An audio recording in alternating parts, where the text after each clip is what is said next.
On this episode of China Unscripted, China could take military action against Taiwan this month, and how the world responds could determine whether we get into World War III. Welcome to China Unscripted. I'm Chris Chappell. And I'm Matt Ganeshta. And sadly, we still haven't heard from Shelley after she disappeared into a pocket dimension while at CERN Lab. Oh, Shelley's back. And joining us once again today is Guermantes Lailari. He is a retired U.S. Air Force Foreign Area Officer specializing in the Middle East and Europe, as well as strategy, irregular warfare, and missile defense. Last year, he was a Ministry of Foreign Affairs Taiwan Fellow. This year, he's a visiting scholar at National Chengchi University in Taipei. Thank you so much for being back on the show. Thank you for having me back. Yeah. Well, so I know you have a pretty big claim you want to share with us, one that, I'm not entirely convinced of, but I'm excited to hear your arguments, that you think China will launch an invasion of Taiwan this month.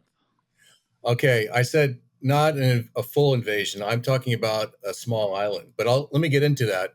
I know, I'm saying it in such like a, internet sexy way, invasion. Hype it up.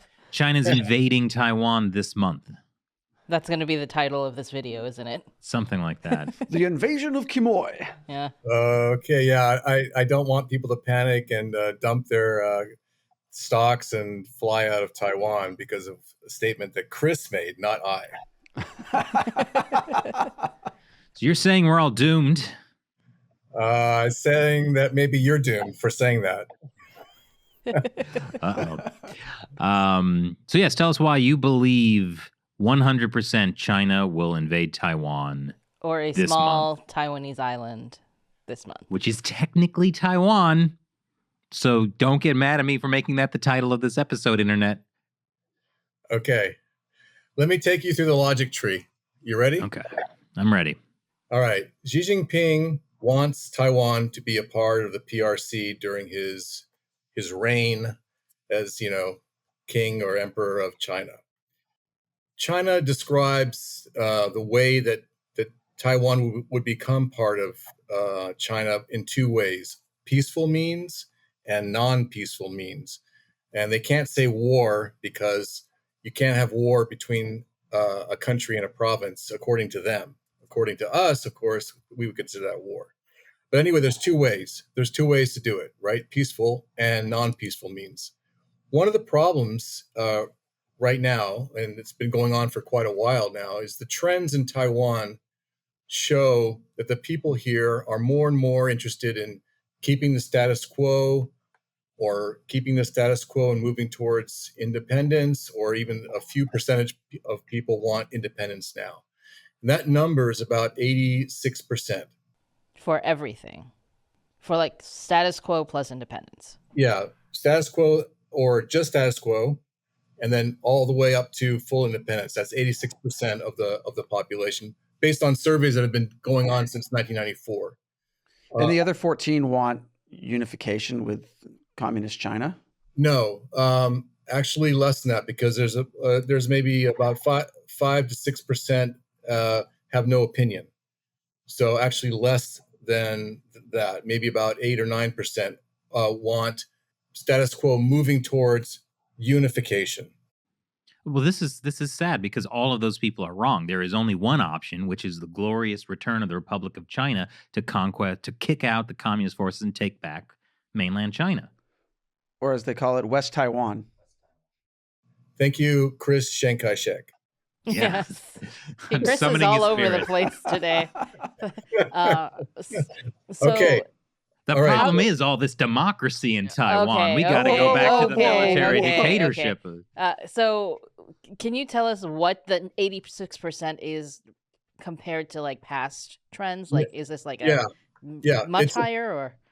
It's been going up. I believe during former President Ma's rule here, it was down to about 77%. And before that, it was even lower. So the trend is going up. And that's well known by the people here that more and more people are liking the status quo, and they don't really want it to go the other direction. I'm sure Hong Kong played a big part in that.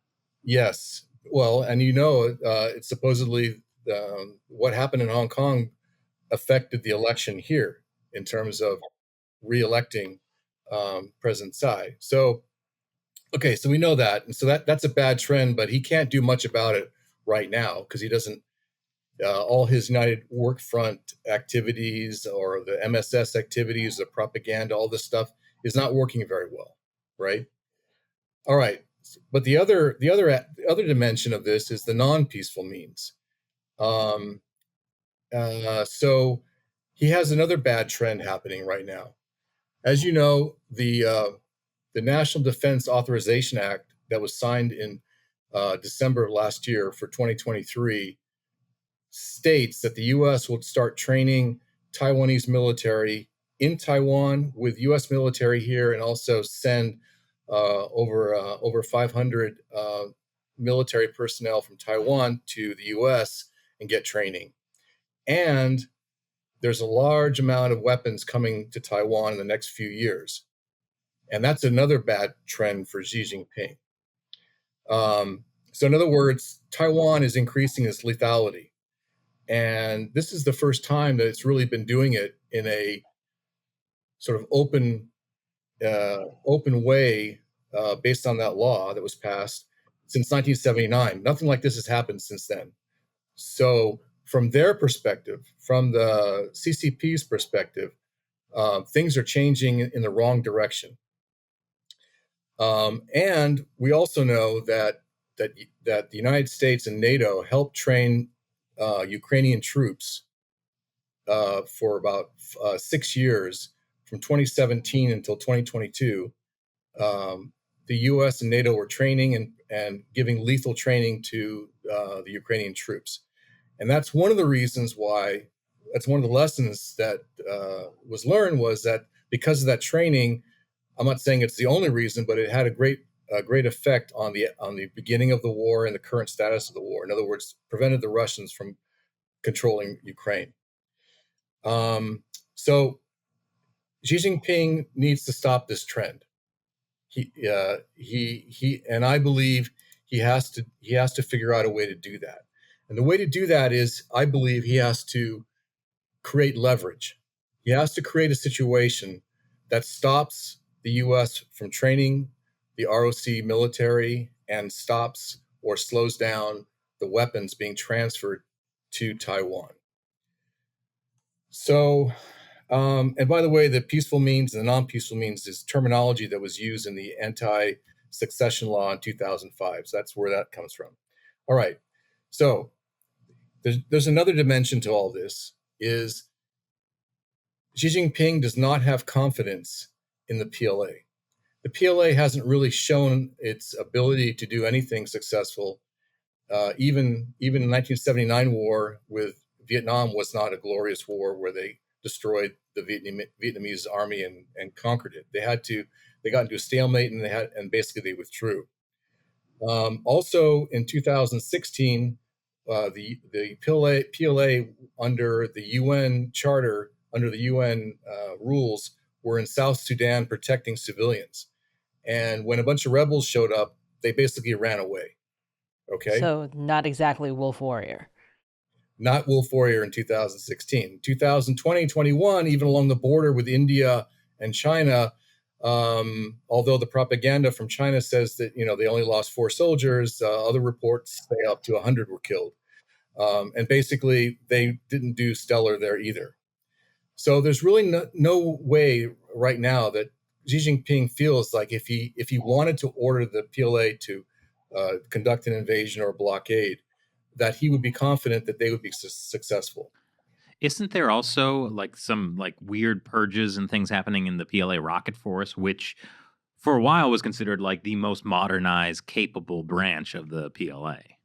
Yes, I'm going to get into that in just a second. Let me just state the main objective that I believe Xi Jinping has to deal with. So he has to stop the military from improving, the ROC military. So how does he do it? He needs to stop the military training and the weapons supplying to Taiwan.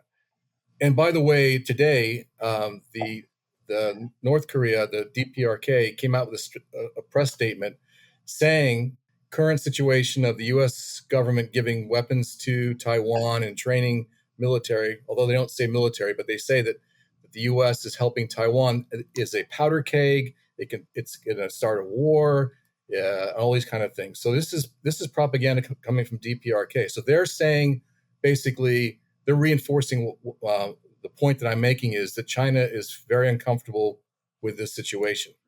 All right. That's interesting, because there was recently a meeting between Putin, Xi, and Kim Jong-un. Correct. And also, they've been talking. And also last week, there was a 70th anniversary of the Korean War celebrated in North Korea with the Russian defense minister and the vice premier of China there as well, telling the world that the leader of the DPRK is a great guy. But again, they're coordinating. So before I get into this concept here, I want to just make sure everyone understands. I am not predicting the end of the world as we know it in the middle of August. Okay, I'm not predicting that. What I'm predicting. That's the title of this episode. I'm sorry. I get that, Chris. But what I'm trying to say is, there's a lot of indicators that I believe say that there's going to be a culminating event around that time or thereafter. And I'm going to point to all these different things that the reasons why I would state that. But before I do that, let me give you a simile of something that I was involved in the past. I worked for a social media company that did a lot of security work, and this one company I worked for provided analysis of social media prior to, let's say, a sporting event. And prior to one of these sporting events, a gentleman got on Facebook and described how he was going to conduct some violence at this sporting event, and he stupidly did a selfie with a picture of himself and the tickets that he bought. In other words, where he's going to sit. So this social media company informed the security of the stadium about this, and the gentleman sits down in his chair, and the two men on each side of him say to him, "We know what you're going to do. We suggest you don't do it." And the guy was thoroughly freaked out. And when he went back to his home, he posted on Facebook, "Wow, I'm never going to do anything like that in a sporting event."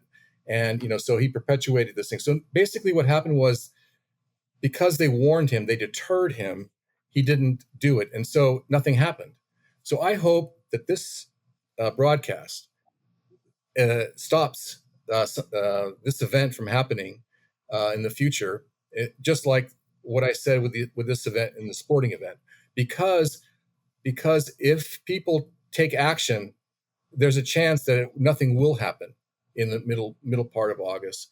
And so that's the thing I want to just bring up. Okay, so now. Well, hold on. This is brilliant. We either get the scoop of World War III starting in August, the end of everything we know, and if it doesn't happen, we say, "Hey, we prevented it." I like it. I mean, all the people, your numbers go up and everything. Everybody's happy, and and people become members of Patreon, and all is well. I do feel like that's a lot of pressure to put on this YouTube podcast, to prevent the Chinese invasion of a Taiwanese island. We're putting this on all our promotional materials. We prevented World War III, assuming it doesn't happen in the middle of August. Then you could just cross out prevented and say predicted. Yeah. Yeah. Either way, down below is the link for patreon.com/China Unscripted. Oh my gosh, this is. Okay. I feel really guilty right now, and nothing's happened. This is like a fraction of what the military-industrial complex does. We're making just a little bit of money off war. Good on you. Buy our T-shirts. I support you. All right. Thank you. So how did let me just get to how I got to this conclusion. I'm going to take you through it. I'm going to include the issue of the rocket forces that you brought up, Chris. So I started noticing that the PRC was publishing an increasing number of laws in the last 3 months. It was very unusual. I'm working on another project, and I thought, wow, they just signed like 6 major laws in 3 months, like the Law of the People of Republic of China on reservists, conscription, counterespionage, patriotic education, law and foreign relations, all these in the last 3 months. And so I started looking for other patterns and seeing that there was something else out there that I'm missing. Maybe there's a reason for that. You might know that Nazi Germany, when Hitler came into power, he actually used the law to enable him. So I'm wondering if these laws are enabling Xi Jinping and the CCP to create more control or do some actions in the future. So the new laws tipped me off, and then I looked back at Xi Jinping's statements, and I noticed that his rhetoric has become more and more warlike in the last 3 months. He's made some very strong speeches about, to the people of the PRC, you need to prepare for extreme circumstances. In March, he gave the Great Wall of Steel speech and the unification of the motherland. In May, he warned China must be prepared for worst case and extreme scenarios. And in June, he said that it's imperative to prepare for extreme circumstances. And then last month in July, twice he said, once he said that he went to visit the Eastern Theater Command, and he said that training must be done under real combat conditions to raise the capability to fight and win. And by the way, that's when one of the generals committed suicide that you talked about. And then towards the end of July, he called for the strengthening of the Communist Party leadership in the military, and that there should be absolute leadership over the military. So here we have a bunch of statements that are pointing to a higher crescendo or a higher level of concern and warlike speeches. Now, regarding the fired generals, before we get to that, we need to mention the Minister of Foreign Affairs, right? Qin Gang, who disappeared and then suddenly was replaced. In the United States, we have 3 people that are key for decision making, specifically on the executive side. We have the President, the Secretary of State, and the Secretary of Defense. Those 3 are the ones that are key for making decisions about war. Of course, Congress has to approve it. But in the case of the CCP or the PRC, Xi Jinping is both the political leader and the CMC, the head of the commission for the military, basically all the DoD. And so the only other person that has the equivalent position, let's say, in terms of that kind of structure is the foreign minister. So he now is in a situation where his appointed, his favorite, let's say, boy, is appointed to be the foreign minister, and then does something that needs to be purged. And so this is a black eye.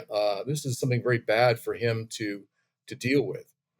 And then you've got some kind of a corruption or some kind of maybe a security leak of the rocket forces,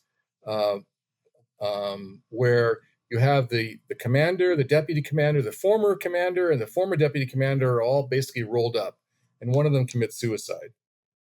And then you also have another general, Shang Hong, who's the deputy commander of the Strategic Support Force and the commander of the Space Force. He's also facing investigation. So you have all these people sort of in PLA generals who obviously he doesn't trust, because now they're being pursued for something illegal.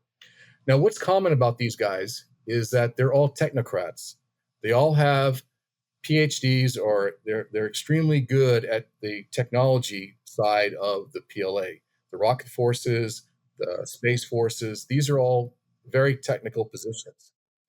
And so what does he do? He replaces these guys with the deputy commander of the Navy, who happens to be somebody who's very much in the let's say, very politically minded, and somebody he knows from his previous experience. And then he picks a political commissar who's from the Air Force, who's again a a communist adherent. So he doesn't replace them with technocrats. He replaces them with people he trusts that will follow his orders.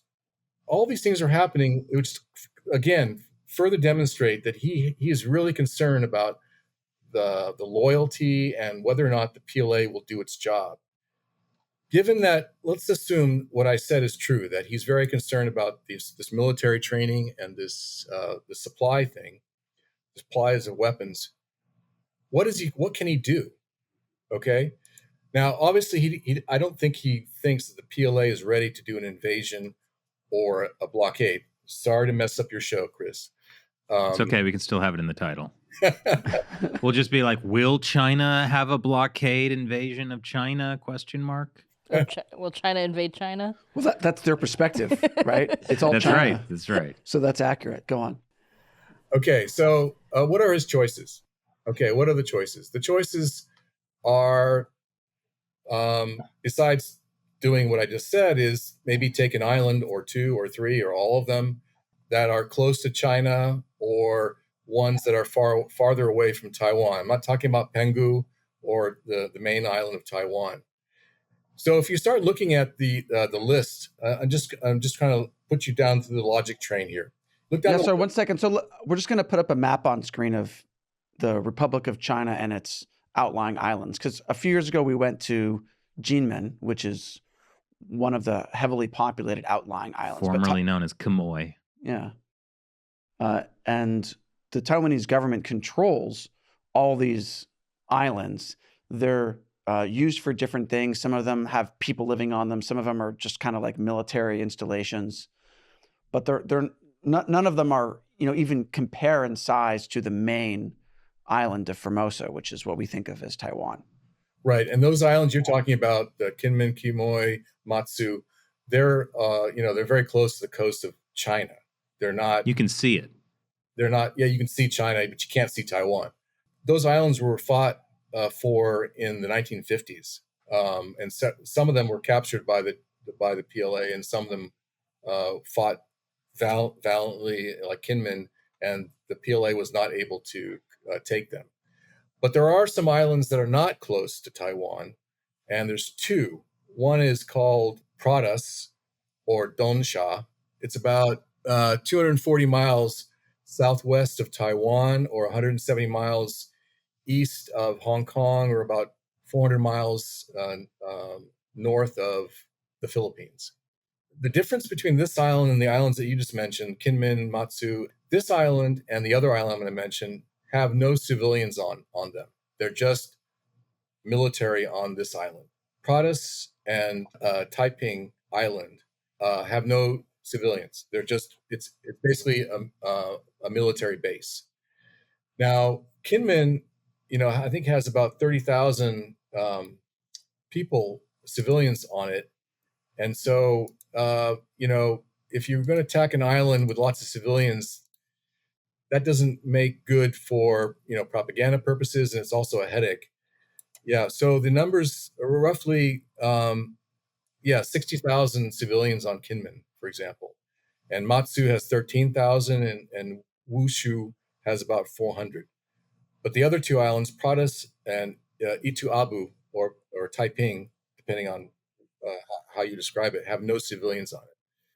So that's why I think that if Xi Jinping has the PLA take either one or both of these islands, he can create leverage. He can say something like this: I've taken these islands that they're part of China, and if you want to stop this from continuing, for us to take these islands, we're willing to negotiate. But in order to negotiate, the Americans have to stop sending weapons to Taiwan, and they have to withdraw all their military out of Taiwan, and then we'll start talking. Do you think that would be effective? Well, it really depends on the President Biden and his administration, right?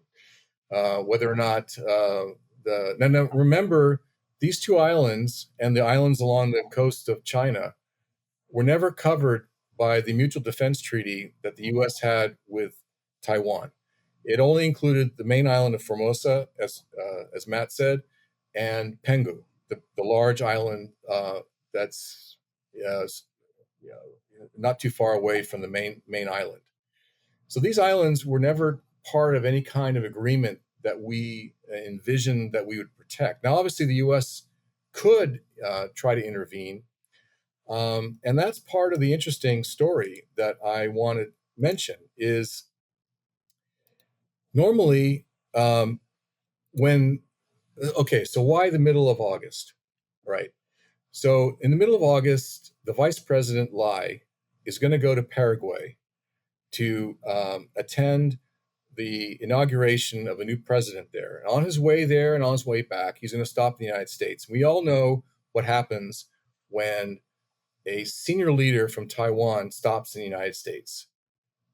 The CCP gets the PLA to go crazy and do something. And so typically what happens is the U.S., for some reason, has a lot of aircraft carriers and other kinds of helicopter landing carriers nearby. And if you look at the past event, and I'll send you the slides of this, but in August of last year, when Pelosi came to visit Taiwan, there were 4 or 5 flat tops in the area of Taiwan. In April of this year, when Tsai met with McCarthy in California, there were 4 what we call flat tops in the Navy, basically either aircraft or helicopter carriers. However, right now, there are none near Taiwan, and the closest ones are currently off the coast of Australia participating in Talisman's Sabre. And so the exercise is supposed to end today. Now, the question is the U.S. going to send those two, the America and the Reagan and their battle group with them quickly up to Taiwan? Will they make it, let's say, within 10 to 14 days? They might, but I don't know for sure. But right now, there are no large U.S. Navy ships in the area. The other thing, the other indicator is, as I started looking at the patterns of the flight that were flying around Taiwan, and if you look at some of these patterns, there's one graphic from Jane's that shows from March of 2022 to March of this year, all the aircraft that have flown around Taiwan, the PLA aircraft. And you can see very clearly that these aircraft typically always separate Taiwan from Pratas. That's clear. And there have been a lot of commentators who've talked about the possibility that the PLA would take Pratas. I'm not saying anything new, at least from a Taiwan point of view. But what I am saying new is there's a motivation now for the PLA to do something. That's the difference. So this is kind of giving me, like, kind of, I guess, Putin's special military operations in Crimea vibes. Is that what you're essentially saying? Yes. So here's some more details. Okay, on the 18th of August, President Biden is going to meet Prime Minister Kishida and President Yoon of South Korea in Washington, D.C. That's pretty close to all this crazy stuff that's happening. Okay, that's kind of unique. A lot of other military indicators. There's aircraft that normally don't fly a whole lot that suddenly were flying in June and July that I find very interesting. Just for example, the Y9CC, which is a command and control aircraft, flew 1 or 2 times in last year, but then suddenly in July flew 4 times. Another aircraft, the Y20, which is an air refueler, typically would only fly once a month for a couple of months in the last year, but suddenly in April and in June flew twice. So again, it's just kind of strange that there's an increase going on here. Now it could be increasing and past this August date and mean nothing. But there's just so many indicators that I can't seem to see anything else that makes sense. Well, I want to get to, because you'd asked an earlier question about, like, if the PLA takes one of these outlying islands with just a military base on it, and then they try to renegotiate, as you said. Like, is that really going to be helpful to them? And how? Like, how would Taiwan and the U.S. respond to that? Okay, helpful for China first. Is that what you want me to answer? Okay. Because like now they've like, okay, like we have invaded a Taiwan-controlled island. So Well, like I mean, look at what Putin did with like Georgia and Crimea, right? So right, and but what we saw is that Putin invaded Crimea, and the U.S. did essentially nothing. Certainly not militarily, right? And then what happened only 8 years later is Russia felt emboldened to invade all of Ukraine. So if you look at that 8-year pattern, then letting China invade a small Taiwan island and letting them get away with it is going to embolden them to maybe within a decade take the main island. Well, I mean, I'm that's my question. Is this what Xi Jinping is banking on, essentially? That the this US is a will do little nothing? test, and the U.S. will do nothing? Well, I mean, that's the question that the Biden administration will have to answer if and when this occurs. And considering I don't have a high opinion of Secretary Blinken and his attempts to really kowtow to the CCP in his meetings. I'm not so sure that he's going to he's going to probably push back on any kind of real military reaction. Now, don't forget. But that's not his job. He's State Department. His job is to talk with people. Yes, but don't forget his job is to also influence Biden, and also to have a vote in deciding a military action. He's part of the decision-making process because he has to sell the action, and he has to also be convinced. And don't forget the Secretary of Defense, is not exactly a strong leader in the scheme of things. He'll pretty much do whatever President Biden wants him to do. I think that the expectation from China is that the U.S. will try to do some kind of sanctions, but don't forget the U.S. is currently conducting sanctions against Russia, Iran, and the amount of if we start doing sanctions against China, we're going to have a big problem because we haven't decoupled yet, and so it's going to hurt us just as much as it's going to hurt them. So I'm not sure that we're going to do anything in either the military or the economic arena. Well, on that point, just real quick, China's economy right now is doing particularly bad, especially after in June, the National Bureau of Statistics released a bunch of economic data that even the CCP is admitting things are not as good as they said they were going to be. So it's obviously much worse than they say things are. Aren't they taking a big risk economically by doing something like this, that they could be hit with some kind of sanctions that would be very devastating to the rule? And just to add fire to your argument, the unemployment rate of youth, is people talk about 20 plus percent, but in actuality, it's more like 40%. That's the statistic I heard.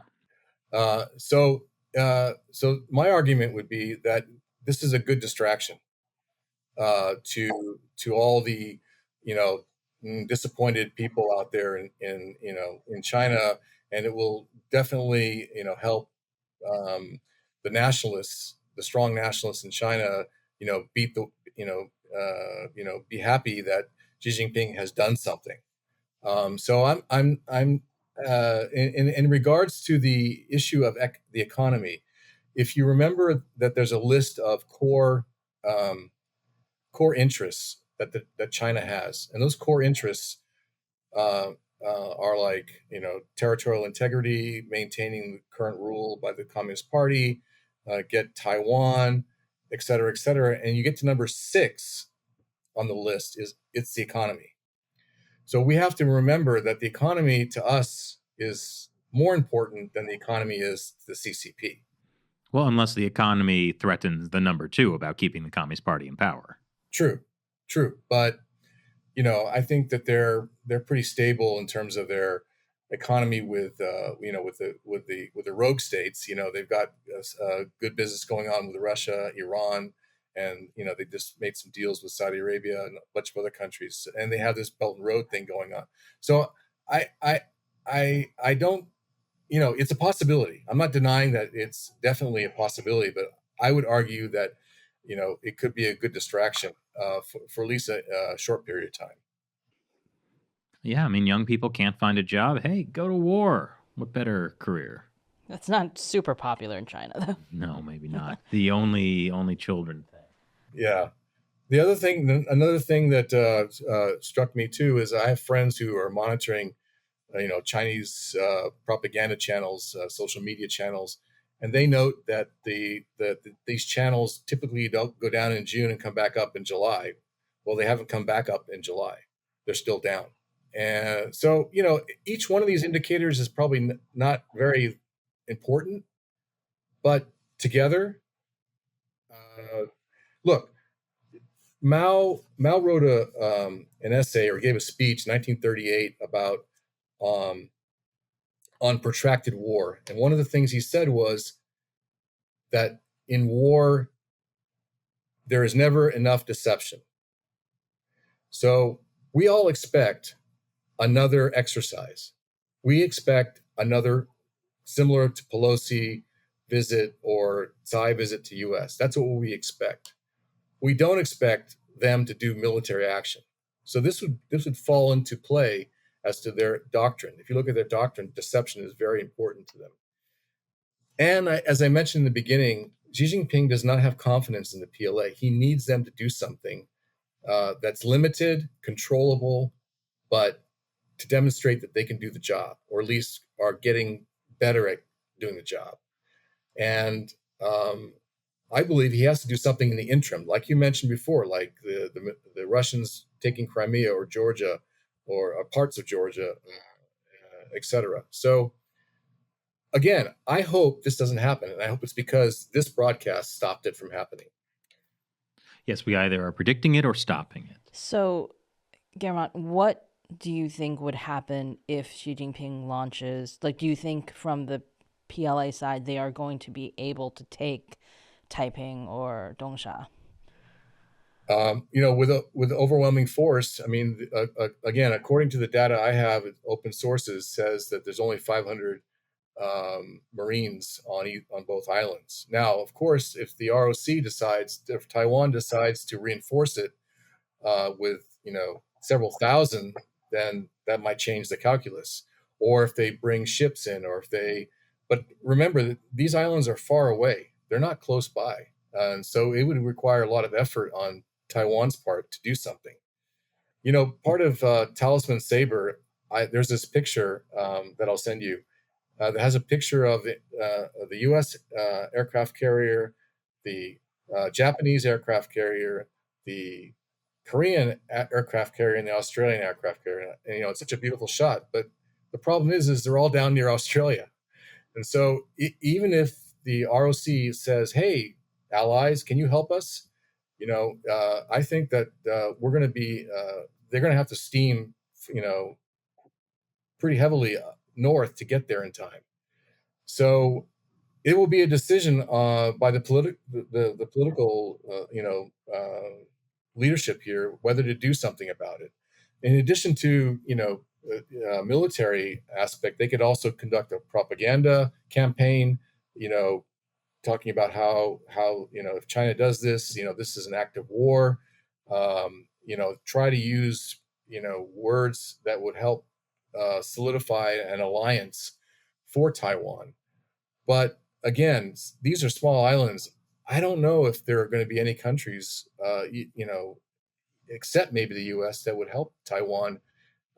And remember, this is not the main island of Taiwan, Formosa, where most of the people live. And so it would be difficult to use military force. And and on the economic side, again, the same problem. A lot of countries in the world, were able to figure out how to do an economic blockade against Russia, but to do that against China might be just a bridge too far for many countries.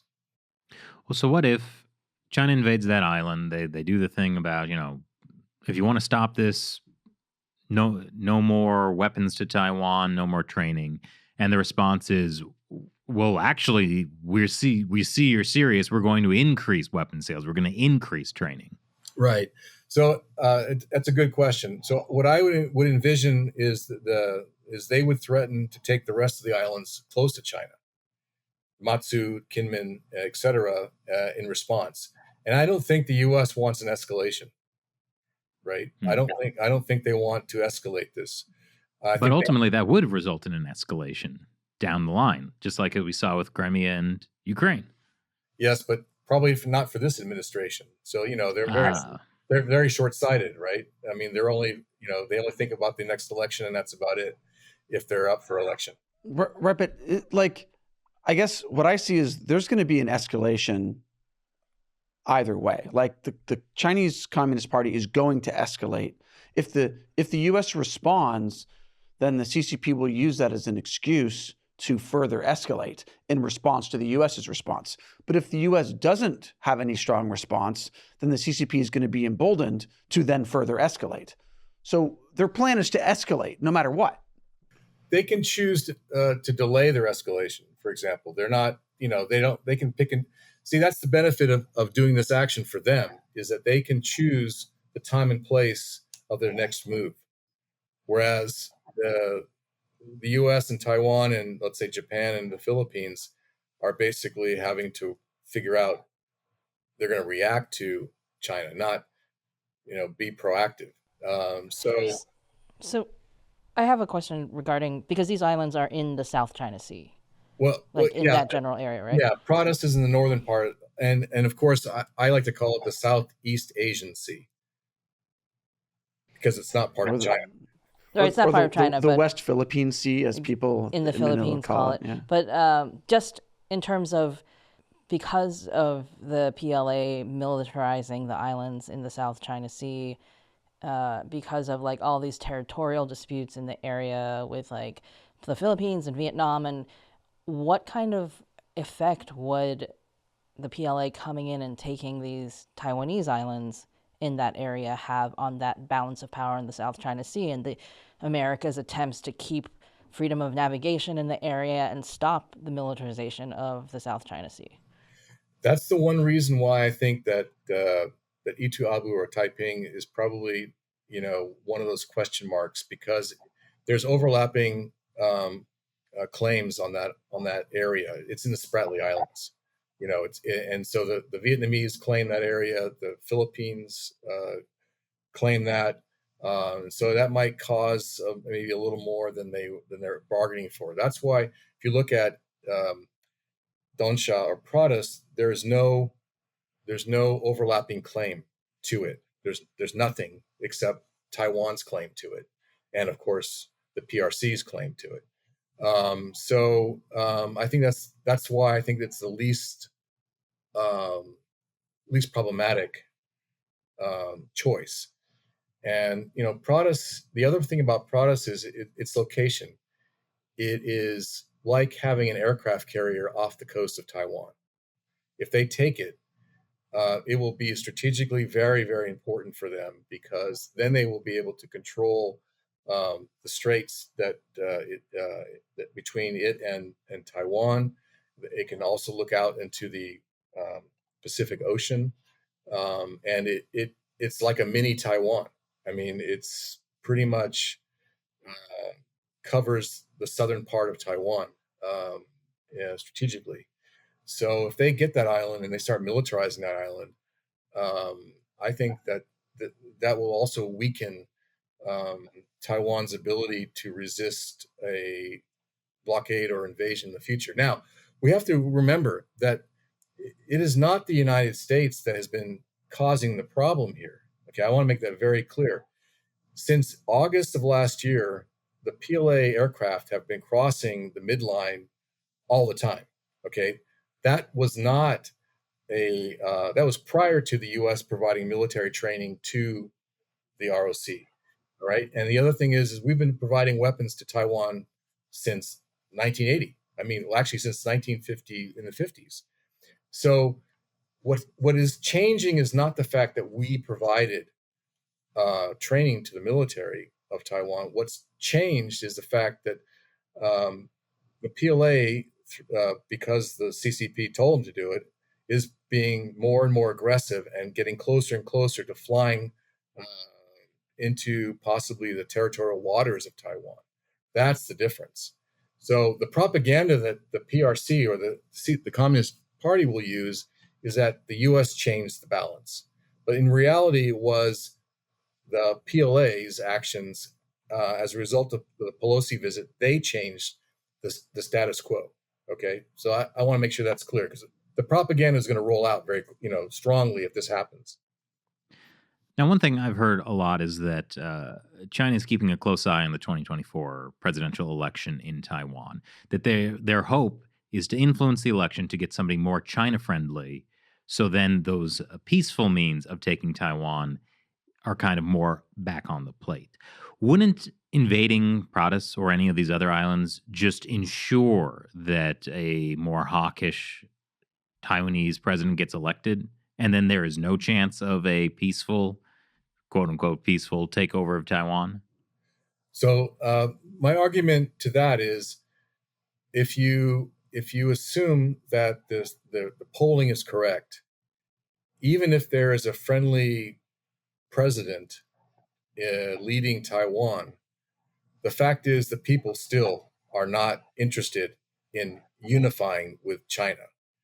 So if that president does something like former President Ma did in terms of trying to create an economic connection that loses some sovereignty of Taiwan to China, the people will react like the Sunflower Movement and resist any kind of movement in that direction. So my argument would be, yeah, you're right, but it also is true that the people won't let that president get any closer to China than, let's say, President Ma tried to do. So in that respect, that's one argument. The second argument is, even if the DPP wins the election next time around, or the TPP, or a combination of the KMT and the TPP, the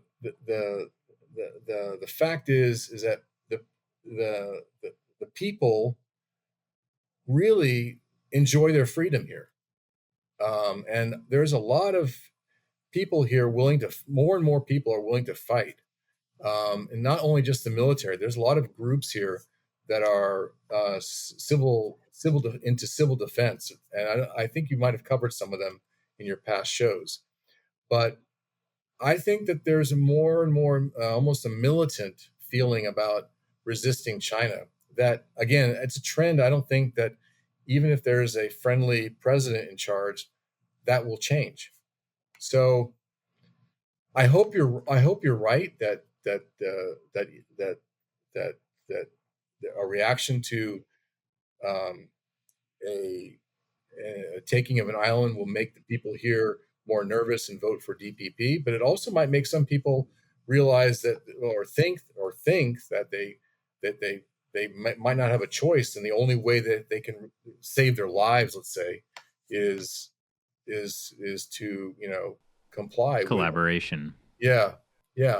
And there's people here who are friendly to China. Some of them are business people, but there are also some people who are willing to French. The French, yes, but because they surrender. But the French, you have to remember, though, the French did sell the Mirage 2000s to the Taiwanese, and they have some frigates here that are French military that they bought from the French. So the French, Macron is not exactly the favorite person here, but the Taiwanese know that the French did help them arm themselves in the past. So it seems like things are barreling towards a takeover of Taiwan by China at some point. They'll maybe make these little incursions on these islands, and there won't be really a response, and it'll put pressure on a future Taiwan response, and then it'll be the same thing as with Russia and Ukraine. Have we learned nothing? Well, yeah. So what can be done to actually stop this? Because in many ways, it feels like a derailed freight train barreling. It's still on the rails. It's not derailed, but it's going really fast and can't be stopped. Okay, so you want me to start with Taiwan or the U.S. or what do you want me to start with? Hey, this is your show. Okay, Take your pick. let's start with Taiwan. Okay, I believe that they need to be prepared, and they need to take actions on the military front to reinforce the islands, as I mentioned before. They also need to be able to be prepared to deal with an economic trauma to their economy if this happens and China decides to cut them off, or some kind of a strong economic embargo occurs against Taiwan. But Taiwan can provide, let's say, they can provide intelligence to not only to themselves but also to allied forces to let them know where things are, and if those allies decide to strike or prevent those forces from getting close to those islands or doing something like invading Taiwan, that would be useful. As you know, legally in the international arena, Taiwan is kind of a outcast, and perhaps something like this could be used as a means to make or persuade other countries to change their one China policy. If a lot of countries change their one China policy to one China, one Taiwan, for example, then China will have difficulty dealing with that. If a lot of countries do that, they won't be able to boycott all these countries because there's too many, and it will definitely affect the economy, as Chris was arguing. So and also they need to prepare if all these things don't change the Chinese Communist Party from telling the PLA to do an action, they need to prepare unfortunately, for war or something like it. Now, on the other side, on the U.S. side, we could do actions to also send messages to deter China. We could, for example, send a lot of fighter aircraft to bases in northern Philippines or in southern Japan. We could make sure those carriers get up here in time. We could even deploy some Navy ships like an Aegis destroyer to provide missile defense. I mean, that ship is basically a defensive ship. We could have other allies and friends show up with their military hardware, but that's the military side. We can also send messages to China warning them that if they try to do something, we'll respond, strongly, and we can also coordinate with other allies, both in the region and perhaps in Europe, to be prepared to make China pay for any kind of action that we think is inappropriate.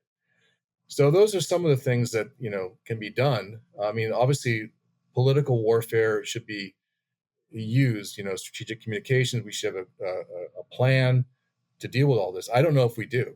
I don't know if we have a plan to do this. I mean, on the PLA side, what they're going to do is they're going to try to prevent the ROC military, the Air Force and the Navy, from providing assistance to these islands if they're during a conflict, and they're going to protect their forces, and they're going to also try to prevent Taiwan's allies from interfering. I mean, that's the bottom line. And considering the scenario we're currently under and the excuse they're going to use for doing something, Vice President Lai going to the U.S., I don't know. I hope, like I said, I hope this doesn't happen, but it might happen in the future, though. It might happen at a later date. But I think, it's like a perfect storm, like that movie. Oh, yeah. There's too many things lining up, in my opinion. All right, this is a serious question. Should we give Taiwan nukes? Okay, so let me give you some history of that. From 1955 to 1974, there were tactical nukes in Taiwan. Yep. Controlled by the U.S. Air Force. And in the early 60s and 70s and 80s, Taiwan was doing, let's say, research in developing their own nuclear capability. But the United States stopped it in like 1988. We actually recruited a ROC colonel that told us about what was going on, and we called the ROC out on it, and the gentleman is living in the United States, or he passed away here. Let's put it that way. But so the U.S. has this thing about proliferation. We don't like other countries to have nuclear weapons. I believe that the way that Taiwan will get nuclear weapons is this. I don't know if you know this or not, but South Korea, the people there, 71% of the people there want their own nuclear weapons. 71%.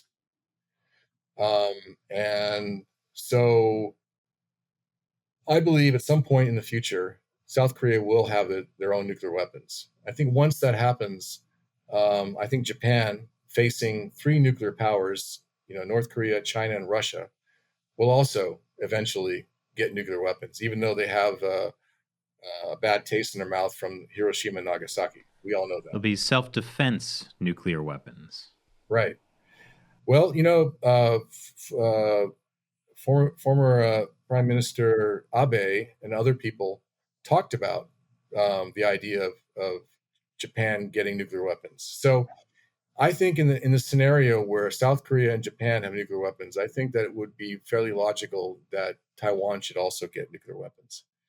Now, I think that Taiwan should get nuclear weapons, but whether they just because I want them to get it is not going to be necessarily a factor. But I think that they should get them because they're facing China, which has nuclear weapons, and it's hard to deter a country when you have nothing to deter them with. I mean, we saw that in Ukraine. Ukraine, although they had nuclear weapons, but they were Russian nuclear weapons. They were withdrawn into Russia in the early 2000s. But the problem is, when you have an aggressive country like China, and most of Asia is a nuclear weapons free zone. So to me, it's almost like it's free game for China. They can do anything they want, really. The only thing that's stopping them really is the U.S. Really, that's the only thing that's stopping them. No country at least in East Asia and Southeast Asia have nuclear weapons. The only ones that do is India and Pakistan, but that's South Asia. The only countries that have some kind of protection, let's say, is the allied countries of the United States. That's South Korea, Japan, Australia. Now, Thailand is not part of a nuclear umbrella that we've agreed upon. But that's it. That's it.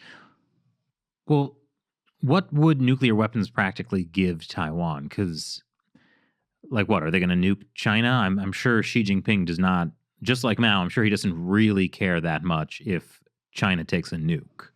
Okay, so again, according to, if you look at the the annual report published by the Department of Defense, they list the different reasons why China would invade Taiwan. And supposedly one of the reasons would be is if Taiwan got nuclear weapons, they would invade immediately. Just like if Taiwan declared independence. That's a cause belli, for China to invade. You're right. They probably don't care about people. They definitely don't care about people, considering the Cultural Revolution, and all the other history of the COVID and all that stuff. But they don't want a country to threaten them, especially Taiwan, and especially Taiwan because they believe that Taiwan is supposed to be part of their country. So if Taiwan got nuclear weapons, they would have to be protected from an invasion by China. That would be something that would have to be very carefully orchestrated. Wouldn't that then run the risk of dragging the U.S. and China into a nuclear war? Would the U.S. be willing to take a hit to Los Angeles or New York for Taiwan? That's the question. I mean, that's the same question about Japan or South Korea. Yeah. The U.S. has a nuclear umbrella of those countries, but if China threatened Los Angeles or San Francisco or Chicago or whatever, is the U.S. willing to lose those cities to protect Seoul or Tokyo? I've seen more than one think piece written about how the U.S. should not be defending Taiwan because it would lead to nuclear war. Well, it's the same logic that would probably be, for When China decides to take the Senkakus, um, that could also start nuclear war, right? Because we're responsible. We've said that if China takes those islands, we will help Japan defend them. So that also could start nuclear World War III. So there's so many cases that you could talk about besides Taiwan that lead you to the same scenario. Like, what is it going to take for like these politician businessmen in the U.S. to be like, we should decouple from China. Let's stop trying to kiss up to them. Well, it's more problematic than that, because, as you know, these rich billionaires and wealthy companies, they also give money to politicians who subscribe to the same framework. So now you have to fight the politicians and the businessmen and the companies and Wall Street and a lot of other folks who benefit from getting rich off of China, or who got rich off of China. It's a big problem. I don't know if you interviewed Peter Schweitzer, who wrote Red Handed, where he lists all the elite in the United States, the political elite, the business elite, a lot of the let's say famous sports figures, how they were all elite captured by China. So we got a lot of work to do, and that's why your program is going to be very popular in the United States, because you stopped World War III. That's right. Give us $1 on Patreon. We stopped World War III. We deserve it. Oh my gosh. Yeah, I mean, it really does feel like there's not, like, it would take an extreme action from the CCP to even attempt to wake people up. But like a spy balloon's not enough. COVID wasn't enough. Well, I was just thinking, yes, like I was like thinking maybe if the CCP came out and nationalized a bunch of these like companies that are in China, but they effectively did that with 3M during COVID. And did we have a response? And the intelligence law that they passed requires any company to give them any data they want, period. You can't claim intellectual property on anything that's in China. If they want it, they get it. So I really think that so China, Xi Jinping has made lots of mistakes. In August of last year, the launching of missiles against Taiwan and the whole military exercise, it got Japan fired up, and they're doubling their budget for the defense for the next 5 years. It got Korea concerned because of all the missiles being fired by North Korea. So, and then of course the taking of Hong Kong. All these things have woken up some people, and each time they do something like that, they wake up more people. And it's not just people; it's governments and companies. There are a lot of companies leaving China these days. And a lot of people in China are leaving China these days. I mean, Chinese citizens are leaving China. What is it? Last month, they said 10,000 Chinese nationals crossed into our border. So that's a lot of people leaving China. What do you think? You say Xi Jinping has made a lot of mistakes. Is there a way in which he starts this military operation in August? Could that be a mistake? Could that backfire on him? Of course. And we need to make sure it does. So how would that backfire? So, like you mentioned, he's assuming that we won't escalate. But if we were to escalate, in the sense that we would say, all right, you're doing that, we're gonna send more military to Taiwan and train more military in Taiwan. We're gonna send our fleet near Taiwan. We're conducting exercises. In other words, we could respond either in the military dimension, or we could try to do things that will, let's say, we would work with Japan and South Korea and many countries to make China's action be painful for them. So that's the one way to do that. And if we don't do that, like what happened in Crimea, then we're just encouraging them, like the arguments that you guys made. So we could also do something extreme. In my opinion, not extreme. We could say we could increase our recognition of Taiwan in some way.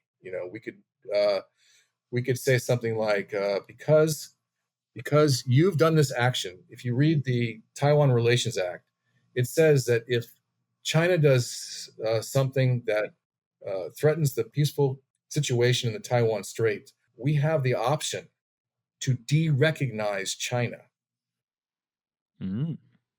Kick China out of the UN?